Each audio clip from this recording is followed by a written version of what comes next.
वाणी चल रही थी 9-8-65 की, दूसरे पेज के मध्य आदि बात चल रही थी। तुम पवित्र बन स्वर्ग का वर्षा लेते हो क्या? कोई भी अपवित्र रहे और स्वर्ग में चला जाए ये नहीं हो सकता। पवित्र बनेंगे तो स्वर्ग का वर्षा लेंगे। कहाँ लेंगे?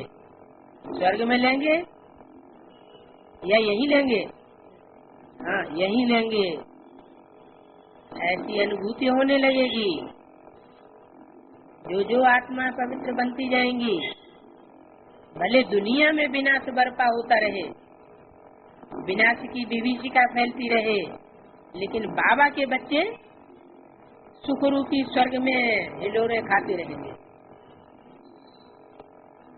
स्व माने आत्मा, स्वर्ग का वर्षा माना स्वर्ग माने, स्व माने आत्मा, ग माना गया। जो आत्म की स्थिति में गया तो स्वर्ग में गए।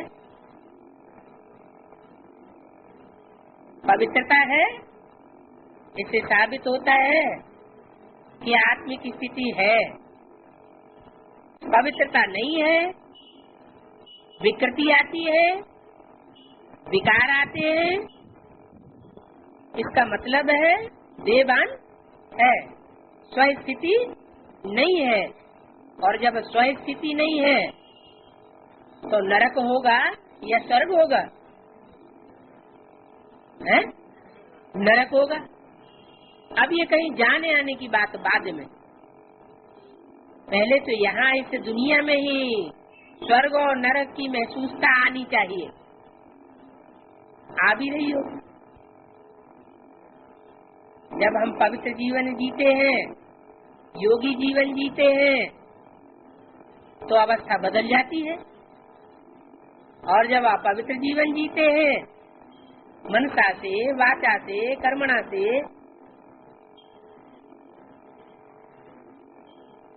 किसी भी प्रकार से अपवित्रता आती है तो दुख का अनुभव। अभी तो बाबा कहते हैं अभी अभी भी कर्म करो, श्रीमत की वर्खिलाफी करो और अभी अभी उसकी सजा भुगतनी पड़ेगी। तो स्वामान्य आत्मा, आत्मा को राजाई मिलती है। काई की राजाई मिलती है? यहाँ काई की राजाई मिलती है और वहाँ काई की राजाई मिलेगी? हैं? वहाँ तो स्वर्ग की राजाई मिलेगी, लेकिन उससे पहले यहाँ आत्मा को अपने कर्मेंद्रियों की राजाई मिलनी चाहिए। उनको स्वराज्य कहा जाता है। इसका राज्य स्वामान्य आत्मा का राज्य, पराया राज्य नहीं, प्रकृति का राज्य नहीं, 5 विकारों का राज्य नहीं, रावण का राज्य नहीं। काहे का राज्य? स्व का राज्य। मनुष्य है देह अभिमानी। क्या कौन है देह अभिमानी? जिनको मन है, मन सुबह से लेके शाम तक चलता रहता है, मन में चंचलता बनी रहती है, वो सब मनुष्य है देह अभिमानी। और देवताएं हैं आत्माभिमानी। उनका मन चंचल नहीं होता। मनन चिंतन मंथन की भी करने की उनको दरकार नहीं है। देह अभिमान से कहते हैं हमारा राज्य है यहाँ इस दुनिया में। वहाँ देवताएं ये कहेंगे नहीं हमारा राज्य है। यहाँ तुम अपन को आत्मा समझते हो, आत्मा कहती है हम इस शरीर के मालिक हैं, हम महाराजा बनेंगे, मुझे सतयुग में पवित्र शरीर मिलेगा। अभी पतित है, जैसी आत्मा वैसा शरीर। पवित्र आत्मा तो पवित्र शरीर मिलेगा, अपवित्र आत्मा तो अपवित्र शरीर। आत्मा में अभी खाद पड़ी हुई है। काय की खाद पड़ी हुई है? विकृति की। त्रेता में खाद पड़ती है कि नहीं है? काय की खाद पड़ती है? त्रेता में भी चांदी की खाद पड़ जाती है। जो शुद्ध ज्ञानेंद्रियों का प्यार होता है, मुख का प्यार होता है, वो नीचे उतर के बाहु तक आ जाता है। बाहु पास में बंधने लग पड़ते हैं, तो कुछ तो नीचे गिरे ना। वहाँ चांदी की खाद पड़ गई। चांदी जैसी आत्माएं उतरने लगी, उनके संग के रंग में आ गए। द्वापर में तांबे जैसी क्रोधी आत्माएं, कामी आत्माएं, विविचारी आत्माओं के संग में आने लगी, तो तांबे जैसी शकल होने लगी। और कलयुग में लोहे की खाद पड़ती है। अति तमो प्रधान आत्माएं ऊपर से उतरती है, परमधाम से तो नहीं उतरती है, लेकिन कलयुग में जो आत्माओं में उतरती है वो अति तमो प्रधान हो जाती है, और उनके संग के रंग में आकर के दूसरी आत्माएं भी जो अच्छी थी वो भी खराब हो जाती है। पहले तुम आत्मा पवित्र सच्चा सोना थे, कब है? सतयुग में। सतयुग आदि में सच्चा सोना थे, गोल्डन एज कहा जाता था। फिर त्रेता आया तो सिल्वर की खाद पड़ी, द्वापर में गए तो तांबा पड़ा। सोने को हल्का करने के लिए, हल्की कीमत करने के लिए ये खाद डाली जाती है। कलयुग आया फिर लोहा पड़ा। उस समय आत्मा भी झूठी तो शरीर भी झूठा। क्या मन बुद्धि रूपी आत्मा जो है वो दूसरों के ऊपर डोलायमान होने लगती है, तो आत्मा कैसी हो गई? झूठी हो गई। आत्मा भी झूठी तो शरीर भी झूठा होने लगता है, व्यभिचारी होने लगता है। व्यभिचारी माने झूठा। तो झूठन खाना शुरू कर दी। कब से है? द्वापर युग से। कोई किसी की झूठन खाता है क्या? है? नहीं खाता। बाबा तो कह रहे हैं द्वापर युग से झूठन खाना शुरू कर दी है। शरीर भी झूठे हो जाते हैं। झूठे हो जाने का मतलब क्या हुआ? हाँ, शरीर में भी विचार आने लगता है द्वापर युग से। इस्लाम धर्म की आत्माएं तो पूरी ही डूब जाती हैं। जो सनातन धर्म के पक्के देवताएं हैं वो उतना विचार में आसक्त, लेकिन थोड़ा छींटा तो उनको भी लगता है। उसको कहा जाता है झूठ खंड, और सतयुग है सत्य खंड। क्या कलयुग को क्या कहते हैं? झूठ खंड। इसलिए तुलसीदास ने लिख दिया झूठ है लेना, झूठ है देना, झूठ है भोजन, झूठ चबेना। क्या लेना भी झूठ करते हैं, देना भी झूठा करते हैं। किसी को सच्ची चीज देते नहीं। बाप अपनी बेटी को गंदा करके फिर उसकी शादी करता है। भाई बहन को नहीं छोड़ता, मामा भांजी को नहीं छोड़ता। ऐसी दुनिया की हालत हो जाती है। झूठ ही झूठ। अभी बाप के साथ योग रखने से तुम्हारी सारी अलाय निकल जाती है। अलाय माना खाद्य निकल जाती है। इसको योग अग्नि कहा जाता है। इसको है बाप की याद को योग अग्नि कहा जाता है। पुराने जेवर से किचरा निकालने के लिए क्या करते हैं? आग में डालते हैं। तो बाप की याद भी अग्नि है। कैसी याद? थोड़ा बाप को याद किया, थोड़ा घर वालों को याद किया, देह के संबंधियों को याद किया, वो याद नहीं। जो शुद्ध बाप की याद होती है, अभिविचारी बाप की याद होती है, वो तेज अग्नि होती है। उस तेज अग्नि से किचड़ा जल्दी निकलता है। जैसे सोना है तो धीमी अग्नि होगी तो सोना गलेगा नहीं, और तीव्र अग्नि होती है तो सोना गल जाता है। तो ये भी योगाग्नि है जिसमें खाद भस्म हो और हम सच्चा सोना बन बाप के साथ चले जाएंगे। कब चले जाएंगे? हैं? जब सच्चा सोना बनेंगे, आत्मा जो झूठी बन गई है वो झूठी न रहे। मन बुद्धि रूपी आत्मा इधर उधर औरों के ऊपर डुलायमान होने वाली न हो, तो हम बाप के साथ चले जाएंगे। कहाँ चले जाएंगे? जैसे बाप उनकी स्टेज में रहने वाला है, हम बच्चे भी बाप के साथ उनकी स्टेज, परमधामी स्टेज में, आत्मिक स्टेज में, निराकारी स्टेज में चले जाएंगे। निराकारी स्टेज में जाएंगे तो निरहंकारी निर्विकारी जरूर होंगे। बाप कहते हैं तुम मेरे साथ चल पड़ो, अभी से ही चल पड़े। आप मेरे साथ, बाप कहते हैं मेरे साथ चल पड़ेंगे, सतयुग में सच्चा सोना मिलेगा। अब कृष्ण का सांवरा रूप क्यों कहते हैं? कृष्ण तो सतयुग में सांवरा पैदा होगा क्या? फिर सांवरा रूप क्यों कहते हैं? ये तो संगम युग की यादगार है। कृष्ण सांवरा होता है जब तक उसमें अलाय है, उसकी आत्मा में, तब तक सांवरा है।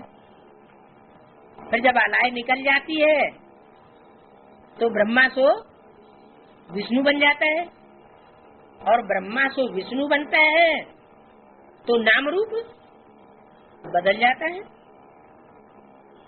जो बाप समझाते हैं तुम गोरे थे, फिर तुम्हारे में खाद पड़ी है, अभी तुम बिल्कुल आयरन एज बन पड़े हो, हैं? अभी 60, 65, 68 साल में कुछ तो सुधार हुआ होगा, हैं? अरे कुछ तो खाद निकली होगी। निकला है? खाद निकली है? अभी बिल्कुल आयरन एज बन पड़े हो।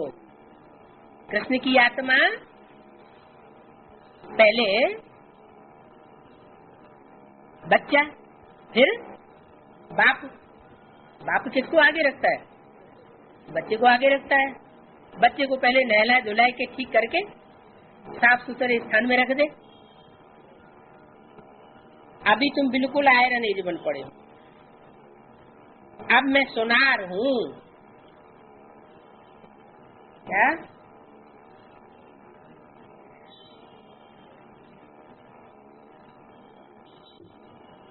सुनार हूँ। सुनार क्या करता है? तेज अग्नि में डालता है सोने को और उसको शुद्ध कर देता है, फिर उसमें नग लगाता है, हैं? तो बाप भी कहते हैं मैं सुनार हूँ, सबको भट्टी में डाल देता हूँ। क्या? जो भी आत्माएं रूपी बच्चे हैं या सजनियां हैं, उन सबको योगाग्नि की भट्टी में डाल देता हूँ। कैसे डाल देता हूँ? पकड़ के डाल देता हूँ। क्या है? ऐसी स्थिति परिस्थिति ड्रामा प्लान अनुसार क्रिएट होगी कि सब याद में खड़े हो जाएंगे। बम्बोर को आग लगेगी। क्या? तो सहज सहज परिस्थितियां हैं, सहज सहज सबकी जिंदगी चल रही है, जिसके लिए अव्यक्त बाप दादा ने बोला अभी सुख के दिनों में धीरज धरो। क्या? खाना पीना, कपड़े, मकान सब कुछ मिल रहा है। अभी कोई प्रकार का बच्चों को कोई दुख दुख नहीं है, लेकिन जब विनाश होगा, इस भंबोर को आग लगेगी तो सब दर बदर होने लगेगी, सब के शरीर खत्म हो जाएंगे, उनके शरीर खत्म हो जाएंगे, तो नई जनरेशन कहाँ से आवेगी? या तो शरीर खत्म हो जाएंगे या तो देहभान खत्म हो जाएगा। आत्मा तो अविनाशी है, आत्मा तो कभी खराब होती नहीं। या जो आत्मा की स्थिति में टिकने वाले होंगे, कितने होंगे? आत्मा की स्थिति में टिकने वाले कितने होंगे? 4.5 लाख। वो तो खत्म होंगे नहीं, वो तो अविनाशी बाप के, अविनाशी अमरनाथ के बच्चे, अमरनाथ अमर हैं। एक तो योगाग्नि से पवित्र बन जाएंगे। क्या? जो बाप के बच्चे होंगे वो योगाग्नि से ही पवित्र बन जाएंगे, क्योंकि बाप सुना रहा है वो अपनी आत्मा को, चलो कैसी भी अपवित्र बन गई, बाप को सौंप दिया। क्या किया? बाप को सौंप दिया। थोड़ा बाप को सौंपा, थोड़ा दूसरों को सौंपा, तो फिर सोना देर में गलेगा ना। क्या? जल्दी पवित्र नहीं बनेगा। तो एक तो योगाग्नि से पवित्र बन जाएंगे, बाकी सब सजाएं खा करके हिसाब किताब चुकतू करके जाएंगे। सब माने कौन? जिन्होंने बाप सुनार को ये मन रूपी आत्मा नहीं सौंपी है, या तन मन धन पूरा अर्पण नहीं किया है। क्या हिसाब है? जहाँ हमारा मन होगा वहाँ हमारा तन होगा, वहाँ हमारा धन होगा। फिर अरस भी है तो परस भी है। क्या? किसी आदमी की सारी संपत्ति कोई धंधे धोरी में लगा दी जाए तो उसका मन कहाँ जाएगा? उसी धंधे धोरी में चला जाएगा। तो जहाँ जिसका तन होगा, जहाँ जिसका धन होगा, वहाँ उसका मन भी जरूर जाएगा। तो बोला सब सजाएं खा करके चुकतू हो करके हिसाब किताब वापस चले जाएंगे। सब माने कौन? जो 4.5 लाख के अलावा होंगे, उनका हिसाब किताब फिर विनाश में चुकतू होगा। ये ईश्वर की भट्ठी है, सबको पावन बनाने के लिए है। क्या? या तो योगाग्नि की भट्ठी है या तो विनाश की भट्ठी है। इनमें सबको पावन बनना है। बाप है ज्ञान का सागर, उनसे तुम ज्ञान गंगाएं निकली हो। हैं? क्या कहा?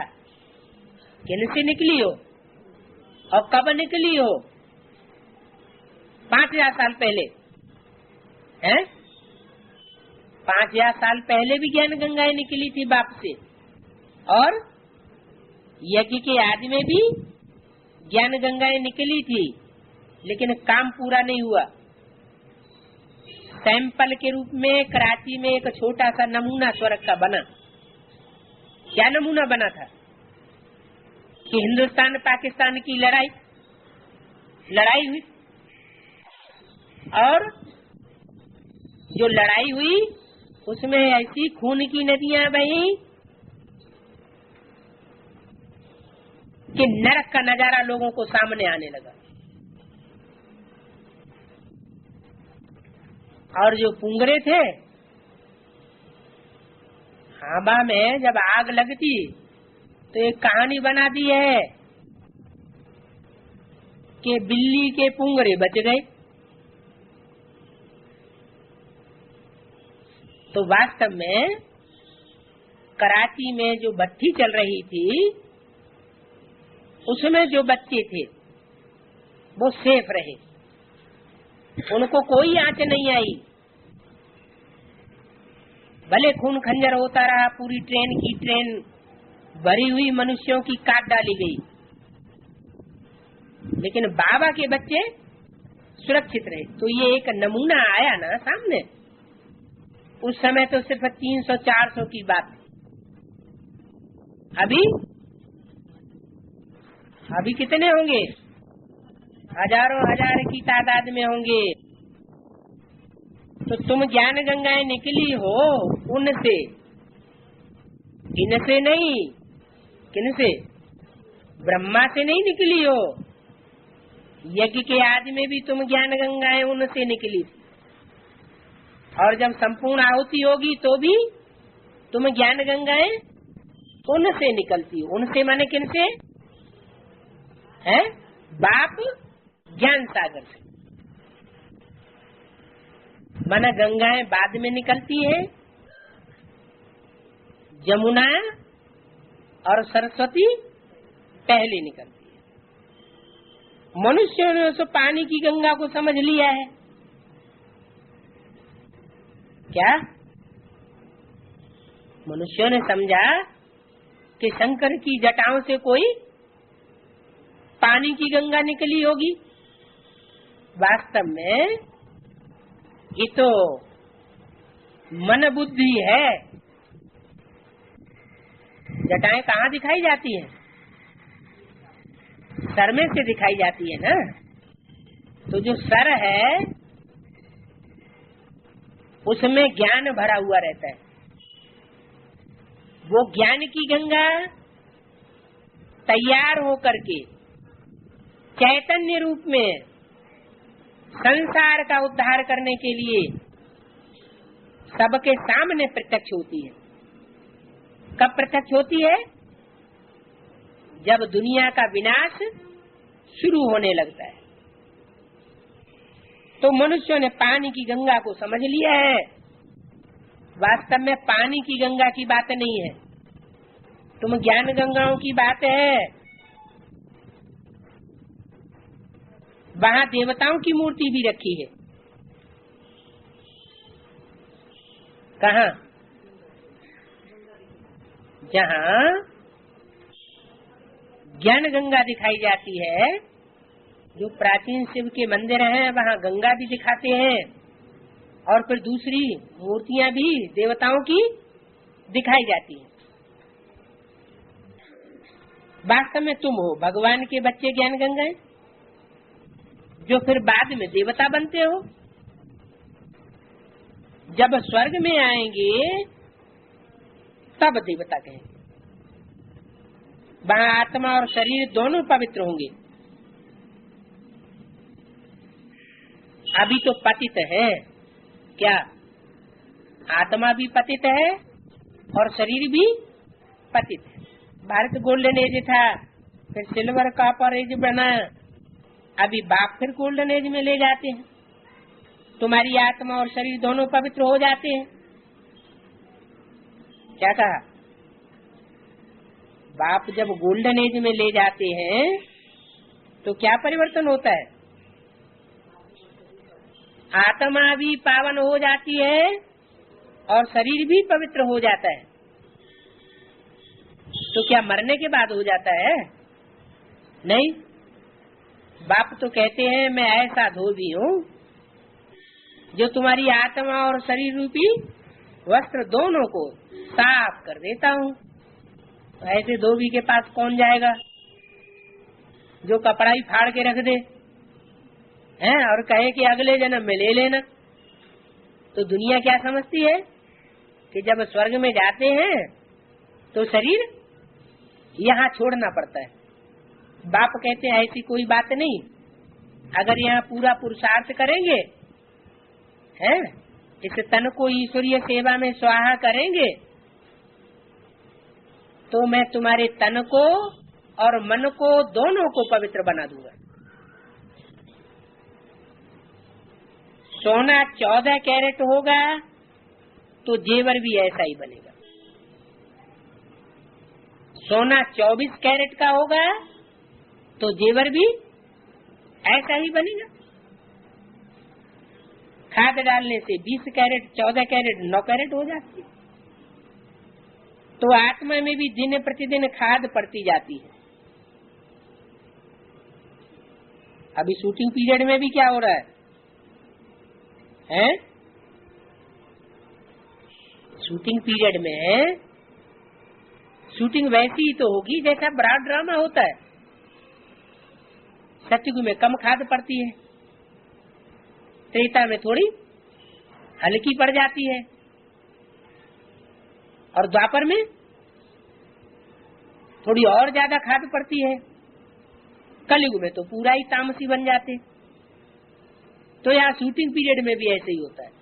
क्या हम समझते हैं हम तो बड़े भारी योगी हो गए, बड़े सर्विसेबल हो गए, हमारी आत्मा अब बहुत पावरफुल बन गई, हम तो बहुत पुराने हैं। लेकिन होता क्या है, जैसे जैसे ज्ञान में चलते हैं तो ज्ञानियों को सबसे ज्यादा अहंकार आता है। ज्ञान का जो अहंकार है वो उनको एकदम नीचे ले जाता है। योगियों को भी अहंकार आता है कि हम बड़े धुरंधर योगी हैं, बड़े बड़े ब्रह्मा कुमार कुमारी तो क्या समझते हैं कि हम निराकार की याद में बहुत परफेक्ट है। लेकिन एक तरफ निराकार की याद करते हैं और दूसरी तरफ पाप कर्म भी विशेष होते रहते, तो सगुना बोझ चढ़ता रहता आत्मा पर। तो सगुना जब बोझ पड़ेगा तो उतरती कला होगी या चढ़ती कला होगी? सर्विस करेंगे 1 गुनी और पाप चढ़ेगा 100 गुना, तो जरूर उतरती कला होगी। क्योंकि पक्का ज्ञानी तो कोई बेसिक में बनता ही नहीं, एडवांस में भी कोई पक्के ज्ञानी बनते नहीं। कुछ न कुछ त्रुटियां होती रहती, माया हिलाती रहती है। जो जितने बड़े महारथी बनते हैं उनको माया उतना ही और जोर से फटकाती है, तो आत्मा पतित बन जाती है। उनको पवित्र बनना पड़े ना। तो बाप कहते हैं मैं सुनार हूँ,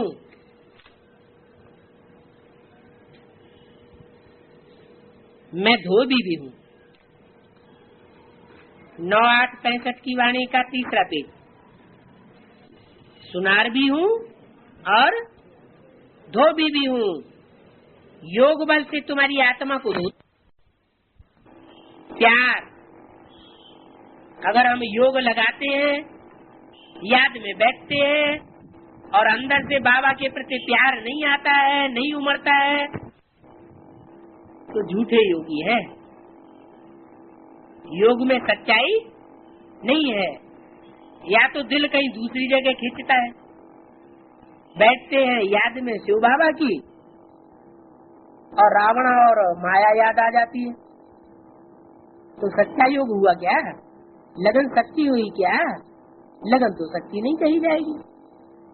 तो सिर्फ बाप को याद करना है? मन मिक्स याद नहीं करना है। योग में रहने से तुम विश्व के मालिक बन सकते हो। क्या? कोई कर्मणा सेवा न करो, कोई वाचा सेवा न करो,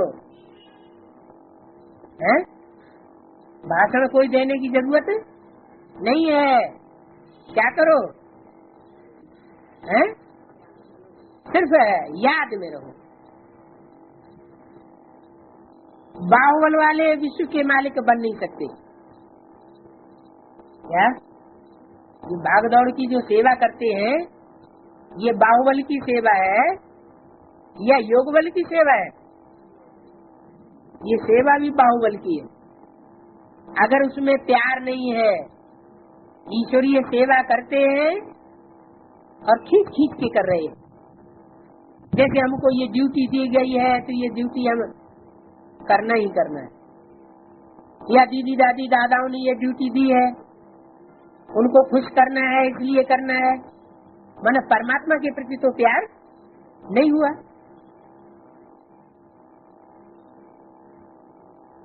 तो कोई भी बाहुबल वाले विश्व के मालिक बन नहीं सकते। हाँ, उन्होंने इतनी ताकत है, अगर ये क्रिश्चियन भाई आपस में मिल जाएं तो वो विश्व के मालिक बन सकते हैं। कौन? जो क्रिश्चियंस हैं, जिन्होंने एटमिक एनर्जी तैयार की है, मूसल बनाए हैं, अगर वो आपस में मिल जाएं तो क्या अंजाम होगा? वो सारे विश्व के मालिक बन सकते हैं। लेकिन ये नियम नहीं। क्या नियम नहीं है? कि जो इम्प्योरिटी वाले हैं उनकी यूनिटी बन जाए। जो भी इम्प्योरिटी वाले होंगे उनकी निशानी क्या होगी? जितने ज्यादा आत्मा इम्प्योर होगी उतनी ज्यादा लड़ाई झगड़ा में ज्यादा इंटरेस्ट लेगी। तामसी आत्मा की ये निशानी है, खुद भी सुख से नहीं रहेगी और दूसरों को भी चैन से नहीं रहने देगी। तो इससे अंदर में समझ जाना चाहिए, क्या ये तमो प्रधान आत्मा है। इससे कैसे पेश आना चाहिए? युक्ति से पेश आना चाहिए। ऐसा न हो हम अपना भी नुकसान करें और उसका भी नुकसान हो जाए। तो ये एक हिसाब बताया।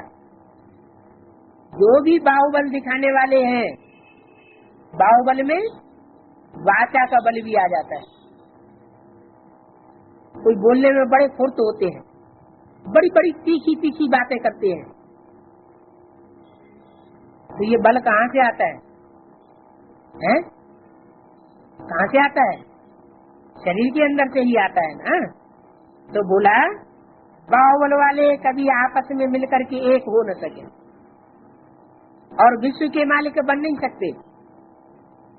कहानी भी है, दो बिल्ले लड़े और मक्खन बंदर खा गया। तो वो लड़ते हैं, कौन? बिल्ले वो आपस में लड़ते हैं और बीच में मक्खन भारत को मिल जाता है। भारत को क्या बनाई दिया? बंदर बनाई दिया।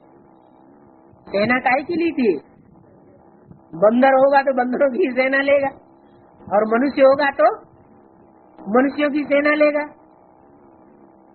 तो राम ने काहे की सेना ली? बंदरों की सेना ली। तो कहानी बनाई दी। क्या कहानी बनाई?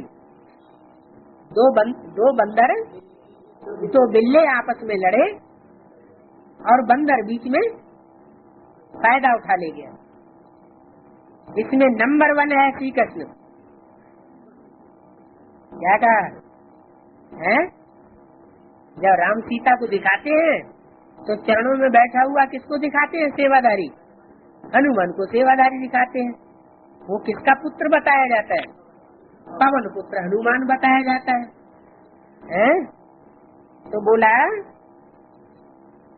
जो मक्खन खाने वाला है उनमें नंबर 1 है श्री कृष्ण।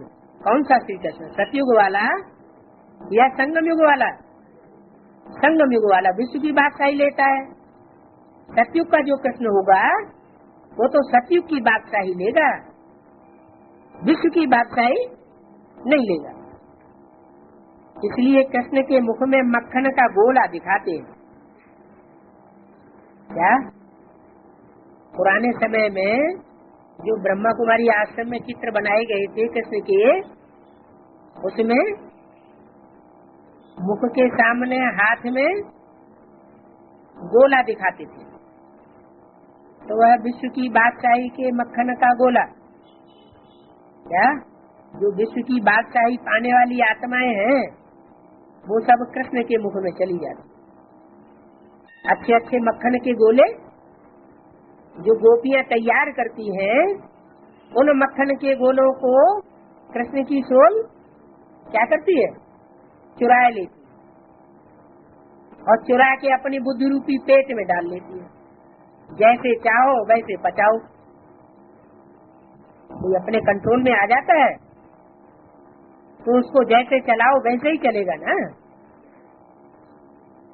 तो मक्खन का गोला कृष्ण के मुख में दिखाते हैं। कृष्ण के मुख में मक्खन का गोला सबसे जास्ती देने वाले कौन होते हैं? माताएं होती हैं, कन्याएं होती हैं, गोप होते हैं, कौन होते हैं? माताएं कृष्ण के मुख में मक्खन के गोले देती। क्या ये क्या बात हुई? माने माताओं को ईश्वरीय सेवा में ये ममत्व तो नहीं होता कि ये जिज्ञासु मेरा बन जाए। उनको अंदर से क्या लालसा रहती है कि जो भी आत्मा निकले वो बाबा की बन जाए। तो बाप समझाते हैं, वो लोग आपस में लड़कर के भारत के मालिक बनते हैं। कौन लोग? जो कौरव गवर्नमेंट के लोग हैं, बड़े बड़े नेताएं हैं, वो आपस में लड़ाई लड़ते हैं, किया पैसा करते हैं, जीतते हैं ना। वोटिंग होती है तो उसमें जीत होती है, हार होती है कि नहीं? तो बड़े बड़े तिया पैसा निकालते हैं, कैसे कैसे काम करते हैं। पब्लिक को जो गुंडे लोग हैं उनको शराब पिलाते हैं, तो गुंडों के बस में साधारण प्रजा आ जाती है और शराब पिला करके उनके द्वारा वोटिंग करवाते हैं। तो रास्ता कैसा अपनाया? उल्टी लड़ाई लड़ते हैं। जिनका नाम दिया दुर्योधन, कौरवों के नाम क्या दिए? दुष्ट युद्ध करने वाले, दुष्शासन। कैसा शासन करने वाले? दुष्ट शासन करने वाले। तो वो लोग आपस में लड़कर के भारत के मालिक बनते हैं। अब फिर अपने मालिकाना वसूल कर रहे हैं। तुम अपना मालिकाना वसूल कर रहे हो। ईश्वरीय ज्ञान और ईश्वरीय याद की ताकत से उनको कुछ मिलना थोड़ा ही है। किन्हों को? उन कौरव गवर्नमेंट को कुछ भी प्राप्ति नहीं होनी है, विनाश हो जाएंगे और तुम मालिक बन जाएंगे। इससे पहले बाप की सीमत पर चलना पड़े। क्या कहा? बम तो जावेंगे, विश्व के मालिक तो बन जावेंगे, लेकिन उससे पहले करना क्या पड़े? बाप की श्रीमत पर चलना पड़े। पड़े मन है? हाँ, ये मजबूरी है कि बाप जैसे चलाते हैं वैसे ही चलना पड़ेगा। अगर कुछ किया पैसा किया तो खैर नहीं होगी। खैर नहीं होगी तो बाप कुछ पिटाई टाई करते हैं क्या? है? मारधार कर देते हैं क्या? अभी तो नहीं करते हैं, लेकिन आगे चल के ऐसी ऐसी स्थितियां परिस्थितियां बन जाएंगी कि जिसमें हर एक बच्चे को श्रीमत पर चलना ही पड़ेगा। श्रीमत से श्रेष्ठ और आसुरी मत से भ्रष्ट बनते हैं। क्या कहा? जो असुर बातें सिखाते हैं उन असुरों की मत पर अगर चलते हो तो तुम्हारा पद भ्रष्ट हो जाता है। और जो श्रेष्ठ से श्रेष्ठ जो बात बताते हैं उसकी मत पर चलते हो तो तुम श्रेष्ठ देवता बन जाते। ये है आसुरी पतित दुनिया। पतित दुनिया में सब कैसे होते हैं? सब पतित होते हैं। भ्रष्ट दुनिया है भ्रष्टाचारियों की, तो सारे ही भ्रष्ट हैं। तो सारे ही भ्रष्ट जब दुनिया में होंगे तो जो भी दूसरे लोग मत देंगे वो कैसी देंगे? हैं? भ्रष्ट मत देंगे, पतित मत देंगे। पतित मत दे करके दूसरों को पतित ही बना देंगे। एक बाप आया हुआ है जो कभी भी भ्रष्ट मत नहीं देता। क्यों? दुनिया में सब भ्रष्ट मत देते हैं और बाप क्यों नहीं देता? कारण क्या? कुछ कारण तो होगा है? बाप को अपना रथ नहीं है। क्यों बाप को अपना रथ है? नहीं। क्यों? प्रजापिता का रथ नहीं है? प्रजापिता का रथ वो प्रजापिता का रथ है। वो अपने तरीके से अपने रथ को यूज करता होगा, लेकिन शिव बाप यूज नहीं करता है? करता है और जिम्मेवारी भी लेता है। ये जो भी काम करेगा वो भी तो ब्रह्मा है ना, प्रजापिता। ये जो भी काम करेगा मैं इसके काम का जिम्मेवार हूँ। ये जो कुछ भी बोलेगा मैं इसकी पूरी जिम्मेवारी लेता हूँ। तो सारी दुनिया में है पतिता आसुरी मत, एक भी पावन नहीं है। क्या प्रजापिता भी पावन नहीं है? प्रजापिता के अंदर भी श्रेष्ठ मत देने वाला कौन है? शिव बाबा, न कि प्रजापिता श्रेष्ठ मत देता है? अगर वो श्रेष्ठ मत देने वाला होता तो पिछले 63 जन्मों में दुनिया का उद्धार कर दिया होता। नहीं हुआ ना उद्धार, खुद भी नीचे गिरा और सारी दुनिया भी नीचे गिरी। तो पावन दुनिया में फिर एक भी पतित नहीं होता। क्या जो नई दुनिया बनेगी उसमें एक भी पतित नहीं होगा? अच्छा, वो नई दुनिया कितने लोगों की होगी जिसमें एक भी पतित नहीं होगा? है 9 लाख की एकदम तैयार हो जाएगी। हैं 8 की होगी, देवताओं की, अष्टदेवों की होगी। उसमें माता पिता नहीं होंगे, उनको निकाल के बैठ चलो बाहर जाओ, स्वर्ग में जाओ, तो है वो परम धाम में जाओ। हाँ कितने होंगे? हैं जब दोनों हाथ उठाते हैं क्या कहते हैं? 10 उंगलियां एक जैसी नहीं होती। तो बोला पावन दुनिया में फिर एक भी पतित नहीं होता। अभी सब पतित हैं, गाते भी हैं पतित पावन सीताराम। क्या कहा? जो पतित हैं उन पतितों को पावन बनाने वाले निमित्त कौन बनते हैं? सीता और राम। हम सीताएं जो रावण की जेल में पड़ी हैं, तो हे राम तुम आकर के छुड़ाओ, पावन दुनिया में हमको ले चलो। कौन ले चले? हैं कौन ले चले? सीता और राम पावन दुनिया में ले चलो। कौन? निराकार राम ले चले या साकार राम? निराकार राम तो खुद भी पावन दुनिया में, एक पावन दुनिया में जाता है। कहाँ? परमधाम में तो जाता है? लेकिन सुखधाम में नहीं जाता। तो पावन दुनिया में हमको ले चलो, परंतु जानते कुछ भी नहीं है। कहते हैं जो आया तो मुख से कहते रहते। रावण ने बिल्कुल ही अज्ञान नीति में सुलाई दिया। अब बाप आकर के जगाते हैं, परमपिता परमात्मा जो सृष्टि रचयिता है उनकी बायोग्राफी को हम जानते हैं। क्या सृष्टि का रचयिता कौन है? सृष्टि साकार है या निराकार है?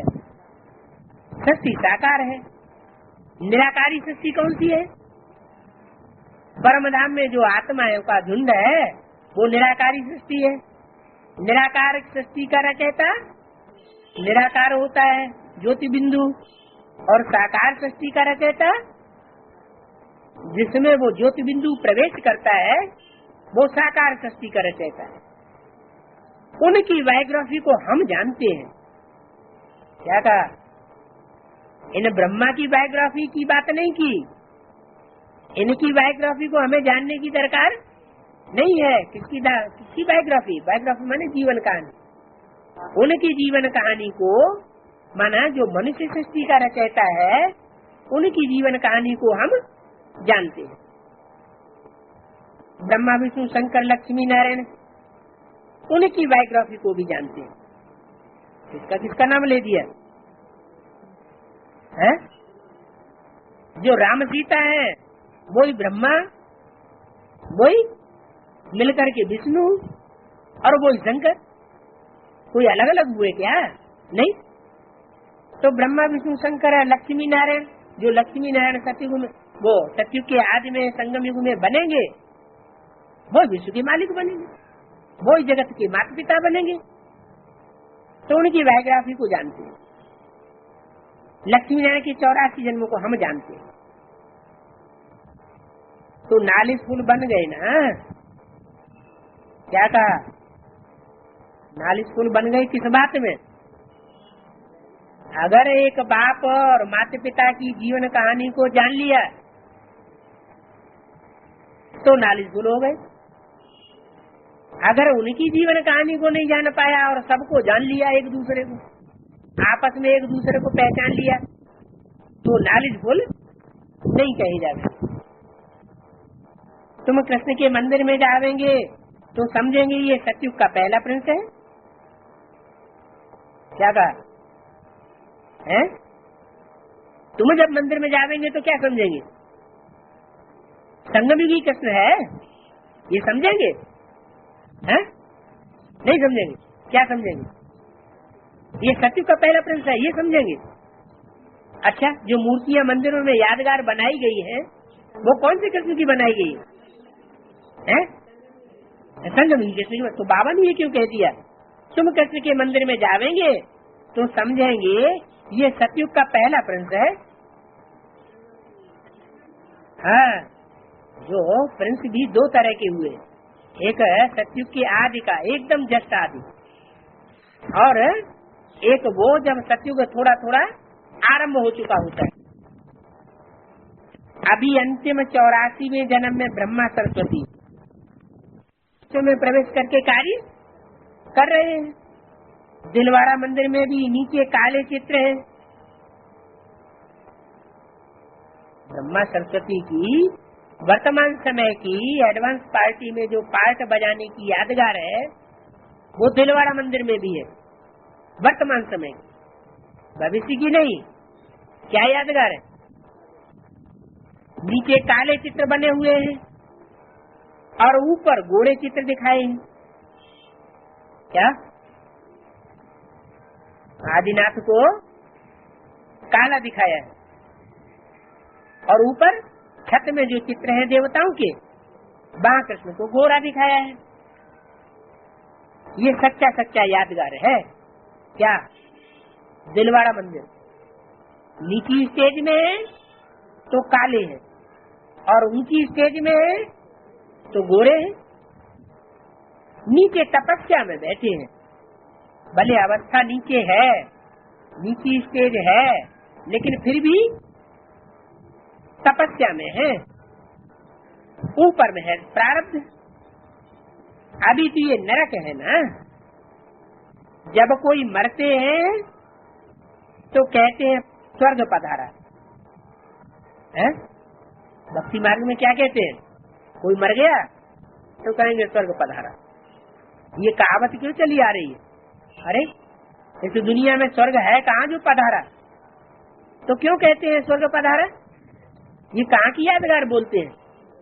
इस संगम युग की यादगार है। जो दीचे जी मरते हैं ईश्वरीय श्रीमत पर चलने के लिए, उन श्रीमत पर चलने वालों की ये गायन है कि वो स्वर्गीय स्टेज का अनुभव करने लग पड़ते हैं। जैसे नेहरू मरा तो लिखते हैं स्वर्ग पधारा, तो बच्चे उनको चिट्ठी लिखते हैं। अगर वह स्वर्ग गया तो फिर तुम ब्राह्मण क्यों खिलाते हो? स्वर्ग में गया फिर तो ब्राह्मण खिलाने की बात है ही नहीं। उनको स्वर्ग में तो बहुत वैभव मिलते होंगे, तुम उनको भोग देने के लिए ब्राह्मणों को क्यों खिलाते हो? तुम नीचे नरक में उनको मंगाए करके खिलाते हो। परंतु इन बातों को वो समझते नहीं। इतना अंधकार है, बाप बच्चों को समझाते हैं खबरदार रहना। क्या? इस बात में किसी को भी दुख नहीं देना। ज्ञान में आने के बाद कोई को भी दुख नहीं देना चाहिए, चाहे बेसिक में आए हैं और चाहे एडवांस में आए हैं। एडवांस में आने के बाद और अलर्ट हो जाना चाहिए, क्योंकि बेसिक वाले तो जैसे बच्चे हैं, छोटे छोटे प्राइमरी स्कूल के बच्चे, और जो एडवांस में आ गए वो तो बड़े बच्चे हो गए। तो खबरदार रहना। अगर दुख देते रहेंगे तो अंत में अंजाम क्या होगा? दुख देंगे तो दुखी होकर मरेंगे, अंत मते तो गति हो जाएगी। अंतिम समय में अगर कोई दुखी होके मरे तो नरक में जाएगा या स्वर्ग में जाएगा? नरक में जाएगा। बाप तो दुखहर्ता सुखहर्ता है ना, तो दुखहर्ता सुखहर्ता के बच्चे भी कैसे होने चाहिए? ऐसे ही होने चाहिए। तुम भी 5 विकारों का दान देते हो, कहते हैं ना, दे दान तो छूटे ग्रहण। क्या दे? है 5 विकारों का दान देंगे तो तुम्हारे विकारों का ग्रहण छूट जाएगा। ग्रहण लगा है तो फकीर लोग कहते हैं दे दान तो छूटे ग्रहण। अब बाप कहते हैं लाडले बच्चे 5 विकारों का दान दो। क्या खाने पीने की वस्तुओं को दान देने की बात नहीं है, तो तुम सर्वगुण संपन्न देवता बन जाएंगे। दुख का ग्रहण छूट तुम सुखधाम के मालिक बन जाएंगे। इसलिए 5 विकारों का दान लिया जाता है। ये तो अच्छी बात है ना। अभी तुम्हारे ऊपर 5 विकारों का ग्रहण लगने से काली बनो। हम तो तुम्हारे विकार ही मांगते हैं। क्या क्या मांगते हैं? वे माना जो विपरीत है, कार माने कर्म है। जो श्रीमत के वर खिलाफ विपरीत कर्म करते हो, पाप कर्म तुम करते हो, वही तुमसे हम मांगते हैं, और तो कुछ मांगते नहीं। बाप समझाते हैं तुम बच्चों को आत्माभिमानी बनना है। क्या कहा? 5 विकार दान में देने के लिए क्या बनना है? अगर आत्माभिमानी बनेंगे तो 5 विकार दान में देते रहे, और देह अभिमानी बनेंगे तो 5 विकारों को ग्रहण करते रहेंगे, बजाय देने के और ही लेते रहेंगे। मैं सेठ हूँ। क्या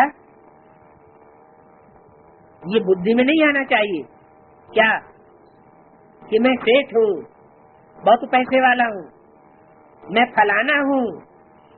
ये सब भूल जाना चाहिए। मैं क्या हूँ? मैं तो आत्मा हूँ। न सेठ हूँ, न राजा हूँ, न कोई बड़ा विद्वान हूँ। मैं तो आत्मा हूँ। आत्मा समझ परमात्मा को याद करना है। वर्षा उनसे मिलना है। किनसे? इन ब्रह्मा से वर्षा नहीं मिलना है। किससे मिलना है? जो आत्माभिमानी सदा रहने वाला बाप है, उससे वर्षा मिलना है। इसलिए देही अभिमानी बनो। देवताएं आत्माभिमानी हैं। जानती हम एक शरीर छोड़ दूसरा लेंगे, फिर आधा कल्प देह अभिमानी बने, अपन को आत्मा समझेंगे तो बाप याद आवेगा। क्या? जो जैसा होगा उसको वैसा ही अपना संगी साथी याद आ जाएगा। चोर डकैत होगा तो उनको क्या याद आता होगा? चोर डकैतों का ही संग याद आवेगा। तो तुम भी अगर आत्मा बनेंगे तो जो आत्माओं का समूह है वो तुम्हें याद आवेगा। आत्मिक स्थिति वाली आत्माएं तुम्हारे संगी साथी बनेंगी। बाप तुम्हारा संगी साथी बनेगा। अगर देह समझेंगे तो लौकिक बाप याद आ जाएगा, लौकिक संबंधी याद आ जाएंगे। क्या कहा? अब ज्ञान में चलने वाले ये देखें अपन को कि देह और देह के संबंधी ज्यादा याद आते हैं या आत्मा ज्यादा याद आती है? क्या ज्यादा याद आता है? आत्मा का बाप ज्यादा याद आता है या देह और देह के संबंधी ज्यादा याद आते हैं? क्या ज्यादा याद आता है?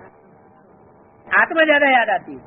तब तो लगता 24 घंटे में से 12 घंटे की याद पक्की हो गई, कम से कम, क्योंकि ज्यादा हो गया ना, पलड़ा भारी हो गया। और बाबा तो कहते हैं अगर 8 घंटे की भी याद हो गई तो आत्मा पावन बन जाएगी। है तो ये तो बात झूठी हो गई है। ये तो झूठी बात हो गई, सरासर झूठ बोल दिया।